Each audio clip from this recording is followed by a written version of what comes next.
All this talk about asset protection, at the very least, I hope, should have you motivated to look at your portfolio or your list of assets and contemplate doing some type of protection through legal planning in order to prevent the damages of a lawsuit.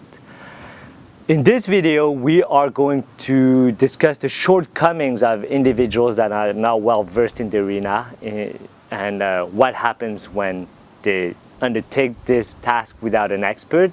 And also, I am going to share with you the biggest downfall that people do when they do asset protection.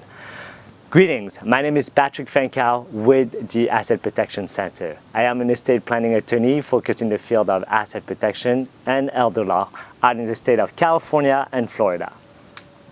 So let's talk about the factors that you want to take into consideration when doing estate plan. Asset protection planning.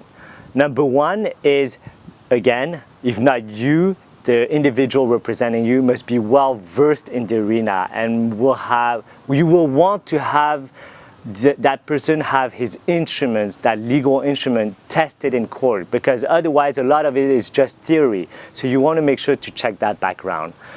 Then you want to look at the timing in which you do asset protection. Don't do it the day before litigation, the day after a judgment's been rendered against you. There is what is called fraudulent transfer. So that's not something you really want to partake in. And also the nature of the asset. You do not protect a home the way you would protect cash or even an investment property. There are different legal instruments that fit a particular asset. So those are some of the factors that you want to take into consideration when you undertake that type of planning.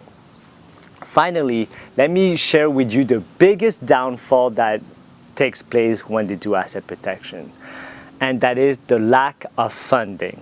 Funding is the act of transferring the asset inside the legal instrument. Again, a lot of attorneys give you the fanciest binders with the best legal drafted documents, and they leave the client to do the actual funding or transfer of the asset. Well, I can tell you, when that takes place, you've just spent a hefty amount of money on very fancy pieces of paper, but it will not have provided the protection that you were seeking for. So remember, funding is key.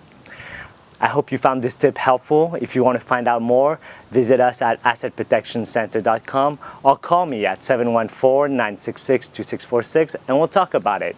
Thank you, and I'll see you next time.